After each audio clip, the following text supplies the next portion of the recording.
भाई आपको पता है कि नेपाल में बहुत ही व्यस्त आंदोलन हो रहे हैं।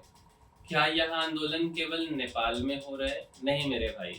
नेपाल से पहले यह श्रीलंका में भी हुआ है, बांग्लादेश में भी हुआ है और अब नेपाल में भी हो रहा है। और हर जगह स्टूडेंट आंदोलन के नाम से वहाँ की जो सरकार है उसे सत्ता गंवानी पड़ रही है। और हमारे पड़ोस के देश में ही ऐसा हो रहे हैं।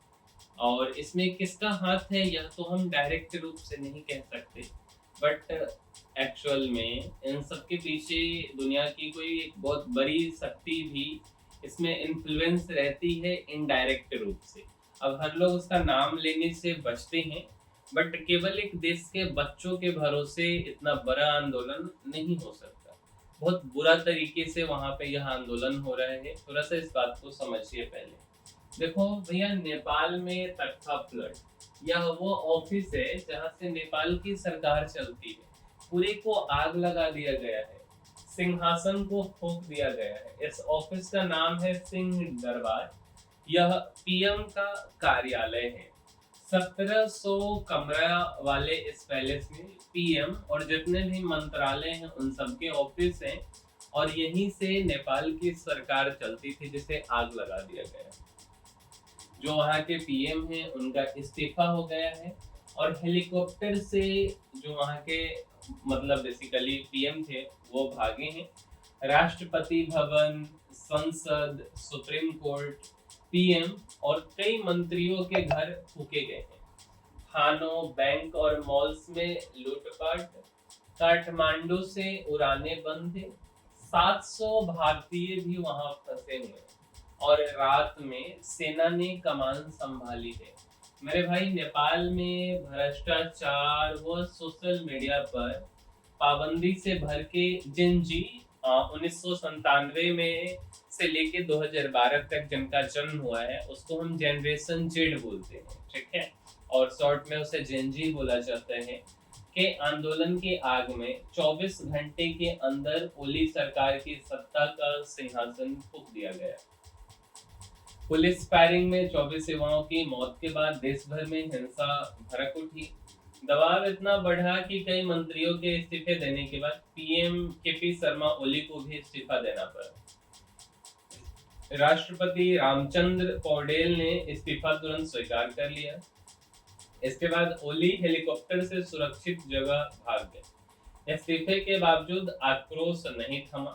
भीड़ ने राष्ट्रपति निवास, संसद, सुप्रीम कोर्ट, पीएम निवास सहित मंत्रियों के घर फूंक दिए। ओली का निजी घर भी फूंका गया। 3 पुलिस वालों की पीटकर हत्या। पुलिस मैदान से हटी, थानों से हथियार लूटे और 4 जिलों से कैदी छुड़ाए। पूर्व प्रधानमंत्री शेर बहादुर देउवा, पुष्प कमल प्रचंड, झलनाथ खनाल, बाबूराम भट्टाराई के घर फूके गए।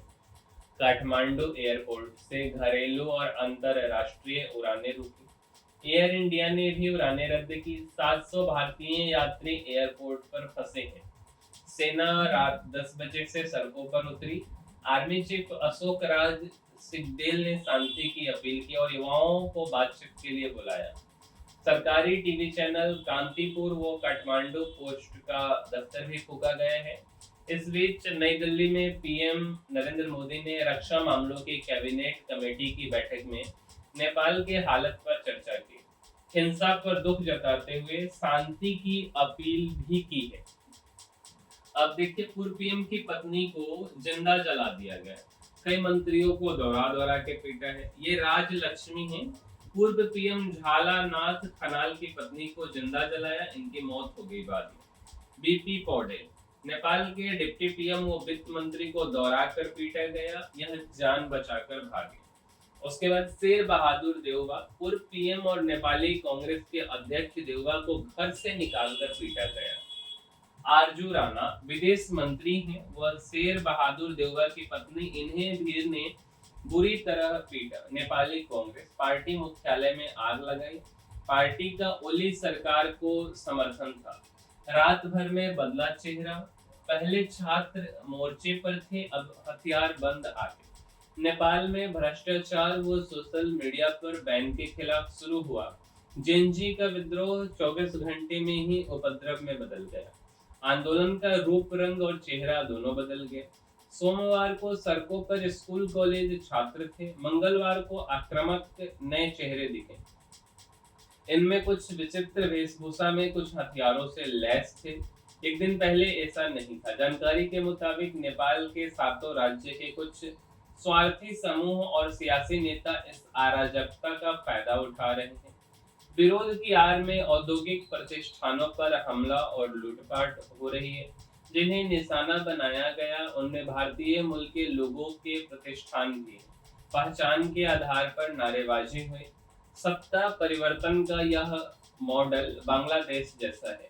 अब देश की कमान भले सेना ने संभाल ली है, लेकिन सूत्रों ने बताया कि एक दिन पहले प्रधानमंत्री केपी शर्मा ओली के मदद मांगने पर सेना ने हस्तक्षेप करने से इनकार कर दिया था। मेरे भाई, इस वीडियो में इतना ही। उम्मीद करते हैं कि आपको हमारा यह वीडियो समझ आया होगा कि एक्चुअल में नेपाल में क्या चल रहा है। मिलेंगे हम किसी अगले वीडियो में। इस वीडियो में इतना ही। बट अगर आपको वीडियो पसंद आया है, इसको लाइक जरूर कीजिएगा, शेयर भी कीजिए और सब्सक्राइब भी कीजिए। तब तक के लिए धन्यवाद।